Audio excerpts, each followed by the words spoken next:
बिस्मिल्लाहिर्रहमानिर्रहीम। अस्सलामुअलैकुम नाज़रीन कराम, नई वीडियो में आपको खुश आमदीद कहते हैं। इस वक्त पाकिस्तान की सियासत में एक हलचल है। एक जानिब तो इमरान खान के लिए हवाओं का रुख तब्दील होता हुआ महसूस हो रहा है, तो वहीं दूसरी जानिब अब मरियम नवाज ने भी महाज संभाल लिया है।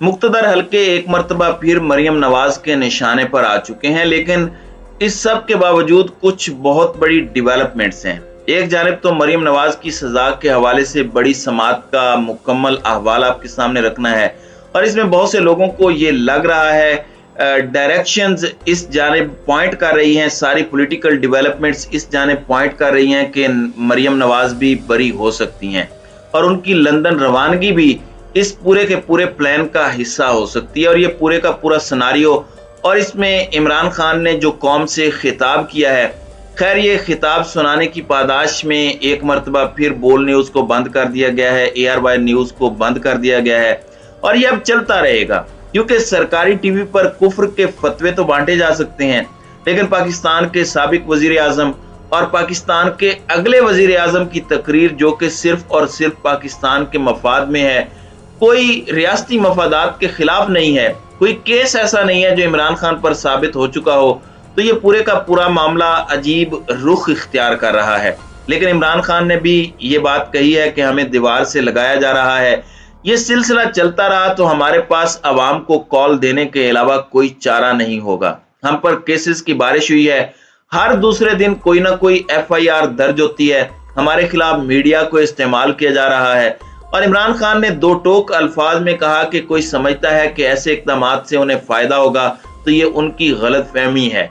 हमें जिस तरह दीवार से लगाया जा रहा है, तो अब ज्यादा देर सब्र नहीं करेंगे और अवाम को कॉल देना हमारी मजबूरी बन जाएगा।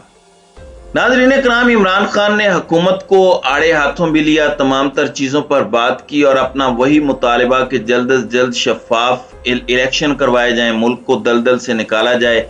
मुझे ज़ाती तौर पर इलेक्शन का कोई फ़ायदा नहीं, मेरे लिए पॉलिटिकली बेहतर है कि ये मज़ीद एक्सपोज हों, लेकिन मुल्क को नुकसान है। और इस वक्त सूरत हाल ये बन चुकी है कि आप देख लें कि जितनी पोलराइजेशन है, तो इस सब में एक जानिब हवाओं का रुख तब्दील होना, इमरान खान का अगले आर्मी चीफ की तैनाती तक ये सारा मामला मौखर करना, इलेक्शंस तक अगली हुकूमत के आने तक, फिर ये खबर आना कि एक न्यूट्रल वेन्यू पर दो बड़ों की मुलाकात हुई है, फिर यहाँ तक इसहाक खाकवानी का दावा कि आर्मी चीफ और इमरान खान के दरमियान ईवान सदर में मुलाकात हो चुकी है। हवाओं का रुख तब्दील हो गया है। इमरान खान के हवाले से दहशतगर्दी के मुकदमे को इस्लामाबाद हाई कोर्ट ने लताड़ कर रख दिया, फिर शहबाज गिल जमानत पर बरी हो चुके हैं। ये तमाम तर डेवलपमेंट्स को एक एक कड़ी को एक चेन के अंदर रखकर जब हम देखें, तो एक जानिब तो बिल्कुल घबराना बनता है इस वक्त हुकूमती इत्तेहाद का, और सबसे ज्यादा जिसकी सियासत को नुकसान हुआ वो मुस्लिम लीग नून है, क्योंकि मुस्लिम लीग नून को अमलन खत्म करके रख दिया गया है। अब ये एक दूसरे पर ब्लेम गेम शुरू करेंगे, खुलकर एक दूसरे पर अटैक करेंगे। मरियम नवाज ने आज शहबाज शरीफ के लिए भी खतरे की घंटी बजा दी है, मुक्तदर हलकों के लिए भी खतरे की घंटी बजाई है। उनके केस पर आने से पहले एक जानिब तो उन्होंने कहा कि इमरान खान के कोच पीछे हट जाएं, तो इमरान खान को सॉर्ट करना, इमरान खान का सद्दे बाब करना हमारे लिए 3 दिन का काम है। इन स्विंगर जिसने भी करवाया, अपने कोच का नाम बताएं। अब ये जो कोच की जानिब इशारा है, इससे पहले ये चीजें करते रहे कि इमरान खान को कहीं से मदद मिल रही है, ये हो रहा है, वो हो रहा है, हमें अटक पार से अच्छी वाइब्स नहीं आती, मौलाना फजलुर रहमान ने ये कहा था। तो इस तरह की चीजें ये लोग करते रहे हैं। लेकिन एक मरियम नवाज शरीफ ने बड़ी अहम बात की कि जमात और हुकूमत का ओहदा अलग अलग होना चाहिए, यानी कि पार्टी जो है वो बिल्कुल सेपरेटली ऑपरेट करे, अपनी पॉलिटिक्स करे, और ये हुकूमत का मामला नहीं होना चाहिए। अब ये एक बड़ा खतरनाक बयान है शहबाज शरीफ के हवाले से, लेकिन मरियम नवाज ने इस सारे मामले के अंदर कुछ और बातें भी कही हैं। उन्होंने कहा कि हमारे मुल्क पर आफत आई है, शहबाज शरीफ की किसी सूबे में हुकूमत नहीं, लेकिन वो हर जगह जा रहे हैं। उन्होंने कहा कि ऐसा नहीं कि 5 अरब सोशल मीडिया पर जमा किए जाएं और सोशल मीडिया पर ही बांट दिए जाएं। खैर, वो 5 अरब अब आ चुके हैं। मरियम नवाज साहिबा जरा अपनी खबर को अपडेट कर लें। फिर इन्होंने कहा कि जी तलाल चौधरी, दानियाल अजीज और निहाल हाशमी को तो माफी नहीं मिली। अदालत को देखना चाहिए कि वो एक फितने को क्यों मौका दे रहे हैं। अदालत को डायरेक्ट तो करना है, एक सजा याफ्ता मुजरिमा है मरियम नवाज, तो वो तो बता सकती है ना कि अदालतों को क्या करना है। इमरान खान की जानिब से फौरी इलेक्शन कराने से मुतालिक सवाल पर उनका कहना था कि इलेक्शन की तारीख चाहते हैं तो पंजाब और केपीके से इस्तीफा दें।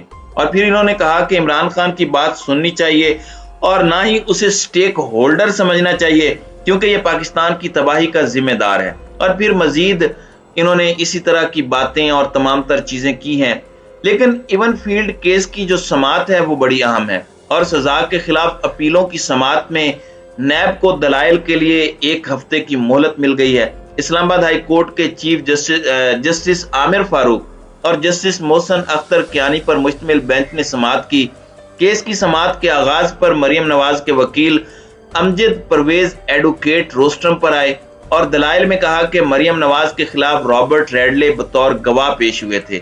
जीआईटी ने रॉबर्ट रैडले की रिपोर्ट पर ट्रस्ट डीड को जाली करार दिया। वकील अमजद परवेज ने बताया कि फाइंडिंग दी गई कि क्लेबरी फोंट उस वक्त नहीं था जब ट्रस्ट डील तैयार हुई। मैंने अदालती मुआवनत के लिए पेपर बॉक्स तैयार की है। नैब के शवाहिद में मरियम नवाज की हद तक वाहिद चीज रॉबर्ट रैडले की रिपोर्ट थी। मैंने रॉबर्ट रैडले से मुताल्लिक ही 2 सफ़ात तैयार किए हैं और उन्होंने कहा कि एक्सपर्ट की राय को इस केस में बुनियादी शवाहिद के तौर पर लिया गया है। एक्सपर्ट्स की राय कभी भी बुनियादी शहादत नहीं होती।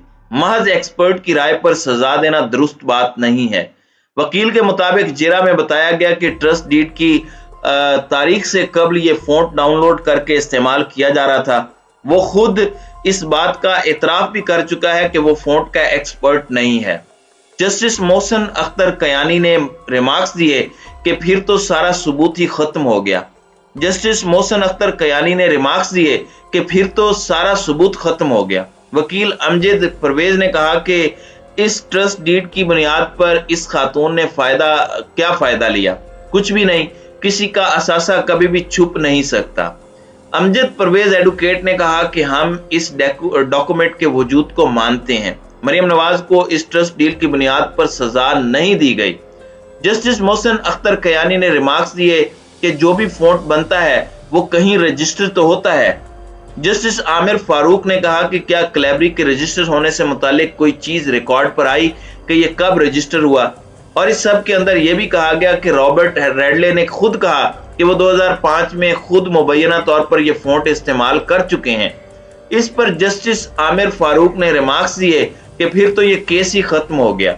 अमजद परवेज ने मजीद कहा कि रॉबर्ट रैडले ने जिरा में माना कि वो कंप्यूटर एक्सपर्ट ही नहीं है। फिर अगर वो एक्सपर्ट नहीं तो शवाहिद खत्म हो जाते हैं, ये जस्टिस मोहसन अख्तर कियानी ने कहा। तो फिर इस डील का असर क्या पड़ता है? तो ये तमाम तर जो चीजें हैं, इससे अब जो एक नैरेटिव बिल्डअप हो रहा है वो इस जानिब जा रहा है कि मरियम नवाज की बरियत हो सकती है, माफी हो सकती है, मरियम नवाज की अदालत में सुनी जा सकती है। और इस सारे के सारे मामले के अंदर अब मैं आपको ये भी बता दूं कि नैब के जो डिप्टी प्रोसिक्यूटर जनरल हैं सरदार मुजफ्फर अब्बासी, वो भी रोस्ट्रम पर आए। जस्टिस आमिर फारूक ने उनसे इस्तिफसार किया कि नैब को दलाइल के लिए कितना वक्त चाहिए। दलाइल के लिए 1 घंटा चाहिए, 2 घंटे चाहिए। इसके बाद अदालत ने नैब को दलाइल के लिए 1 हफ्ते की मोहलत देते हुए 20 सितंबर तक इस समाअत को बाज़ाब्ता तौर पर मुलतवी कर दिया। अलबत्ता जो रिमार्क्स हैं उनसे अब ये चीज मुस्लिम लीग नून का कैंप अखज कर रहा है कि बरियत हो जाएगी। लेकिन दूसरी जानिब जो इंपॉर्टेंट चीज है वो ये है कि मरियम नवाज अब फिर से जो गड़े मुर्दे हैं कि उनका जो बयानिया था कि वोट को इज्जत दो, उसकी तरफ जाएंगी। और इमरान खान के कोच पर जाहिर बात है हैंडलर्स और सिलेक्टर का लफ्ज तो अब ये इस्तेमाल नहीं कर सकती, क्योंकि वो लफ्ज और पूरा वोट को इज्जत दो का बयानिया तो ये बेच चुकी हैं। तो अब एक नया लफ्ज उन्हें चाहिए था, तो अब कोच का लफ्ज आया है कि वो कौन है जो इमरान खान को डायरेक्शंस दे रहा है। तो अब देखना यह है कि ये ऊंट किस करवट बैठता है, क्योंकि अब ये अवाम को एक मर्तबा फिर से पागल बनाएंगे, गुड कॉप बैड कॉप खेलेंगे। लेकिन लग ये रहा है कि अवाम इस दफा इनके झांसे में, इनके बहकावे में, इनकी चालों में नहीं आएगी। बाहर निकलकर आप पब्लिक पल्स देखें तो आपको समझ लगेगी कि ये अवाम इस वक्त क्या फैसला करके बैठी है और अब ये अवाम टस से मस नहीं होने वाली। तो नाज़रीन कराम, आपकी इस वीडियो के हवाले से क्या राय है? अब अपनी राय का इजहार कमेंट सेक्शन में जरूर कीजिएगा।